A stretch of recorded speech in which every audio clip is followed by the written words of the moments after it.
sort of cinnamon color and grays, black and white, you know, very, very quiet kind of color scheme. And then all the colors in her prints are kind of watered down, dulled, you know, which a lot of fabrics in this fabric world are very dull. And I'm a shock to the system of many people, I know that.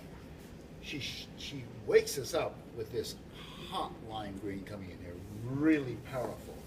And next to that purple, it was next to a very, very dark purple, and then she put a little print with some dark and light in it, was much more forgiving and moved more interestingly into that green. I think a lot of you experienced that thing of too much of a shock and how to soften that blow a little bit, but still keep that wonderful energy of dark and light. Because it is an energy, it's very exciting. I think this is beautiful. When this was a very light row that was in here, flat and light, and it really after a while just was unsubtle. So she put in this nice strong print of darks on lights, and look at the way that dances around there in such a wonderful kind of paisley-like way. And that moves into the purple and then into that black and white, making it look wonderful. So it all gets very intriguing and beautiful. I mean, I love it when somebody comes with a totally different palette than I'm used to using and makes it work. So, very interesting, like that. And then we have just pure magic. This is, when this one went up, I just thought, oh my God, this is just exquisite. Because she's played with the drama of contrast, but in a low contrast, in a smoldering, she played with color rather than black and white. And that's what I'm always hoping somebody's going to make drama. That orange is totally shocking coming in there, but it's just so beautiful with these smoldery batiks, and then that print of mine that kind of changes color, but it has that rich cobalt blue with shocking pink spots on it. It's just magic. And the fact that she chose that little magic flower for the center, and then these kind of being very pretty, and then that little pretty print that just dances there among the turquoise, just like little flowers floating on a swimming pool. Absolutely beautiful. And then the lime green, the hot orange, and then she did something very different down here. Now at first she had a light area through here that was contrasting far too hard with her black. Once that was softened, we brought that print back in. Then this whole thing is just a big blush of color in the center, stopping with that black, and then going into the orange and the yellow. And that's quite different and interesting. And then, you know, she could do something which echoes a bit of that up in here, and on it will go. You know, these are magic quilts. And each one of them wants to be a little story which kind of relates but isn't too matchy. And none of you were that way. I mean, this is a little more matchy. We have quite a color scheme going here. We've got a bias of soft blue, but it's very, very sweet and lovely. It's a lovely dream. You know, this person's not going to get shaken up, you know, not going to wake up suddenly and have a horrible nightmare. It's a lovely soft dream. It's kind of blue whipped cream.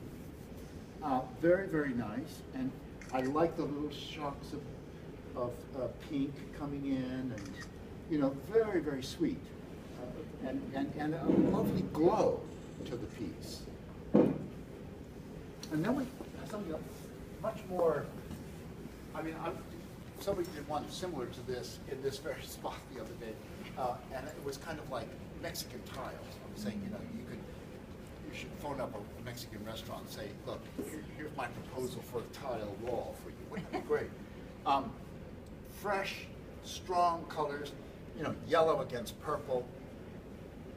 You know, in my kind of vocabulary, that really shouldn't work, but it works nicely. This is kind of a lovely, soft gray purple, and that works with that kind of ochre yellow quite nicely.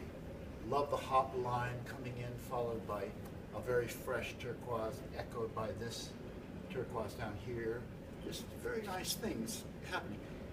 But instead of white, she had a very, very pale thing in here, and she put that soft gray instead. That's one of the things that's making these hot, fresh colors much more sophisticated. That little touch of neutral kind of makes all the colors grow up and be more presentable. And that's one of the things to really think about when you're working with hot, fresh colors. If you really want them to be a little more elegant, you add a touch of gray or beige even, or some neutral kind of stony color, and it makes all the hot color more interesting. I think this is really, really fun. This also had black and white, very hard things in it. Now it's just a smolder of red that goes into the green and then into the blue.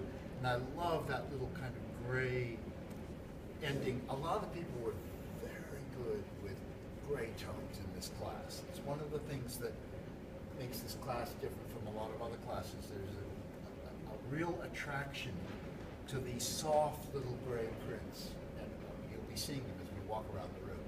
That fresh apricot coming in next to the hot Barbara Cartland pink is wonderful. That little frosted white in there is just fresh and nice. If it's too much, you can always tea dye it later. If that sticks out too much, just mix up some tea dye in a cup, get a paintbrush and paint over the white areas and antique it and knock it back a bit. This is just sassy and crazy and wonderful. I love it. You know, this makes me think of wonderful little, cars, little toys that children have that are wonderful, bright, sassy colors. It's just full of energy, full of joy, and it's got humor and cheekiness. I love that green polka dot, the way that echoes with this really sharp kind of pea green in the center there. The purple is very nice. This wonderful color. Now this was in here next to white, down in here, or something next to something very pale. It's wonderful against hot orange. So those kind of things, the contrast we took on. Now this is high contrast, but the green and the orange on either side of it are wonderful with that black print. And the hot yellow is perfect in there. It was not perfect in other parts of the quilt. It was too much. It just depends on what you put things with, whether it's acceptable or not.